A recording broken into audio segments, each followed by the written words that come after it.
নমস্কার, আমি নীলাঞ্জনা মৌলিক। আমি যুক্ত আছি Alzheimer's and related disorder society of India Calcutta চ্যাপ্টারের সাথে।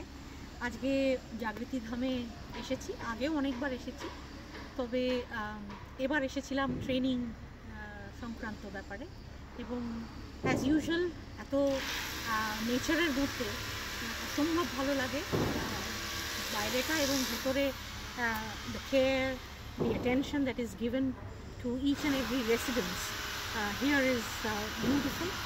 আমরা চিন্তা ভাবনা করতে পারি আরও যে কীভাবে আরও জায়গাটাকে আরও বেশি এনকারেজিং, আরও বেশি ফ্রুটফুল, মিনিংফুল, পারপাসফুল করা যেতে পারে, সেই নিয়ে আলোচনা। এবং ভবিষ্যতে আমরা চাইব যে জাগৃতি ধামে আরও মানুষ আসুক এবং নেচারের সাথে একসাথে হয়ে একটা জীবনের একটা সময় যেখানে অনেক সময় মানুষ সব কিছু ছেড়ে দেন, মানে যুক্ত হন না কিছুর সাথে, আমরা চাইবো যে জাগৃতি ধামে এসে সেই আবার জীবনের সাথে যুক্ত হওয়া, নানান রকম অ্যাক্টিভিটির মধ্যে থাকা, নিজেকে ব্যস্ত রাখা, সেটাই চাইবো। এবং যারা আসতে চান এখানে শর্ট ভিজিট করতে পারেন, লং ভিজিট হতে পারে, কিন্তু I feel that such environments, in fact west বেঙ্গলে আমি যদি ধরি, এরকম কলকাতা থেকে খুব একটা দূর না, 1 ঘন্টার দূর, কিন্তু এত সুন্দর একটা জায়গা।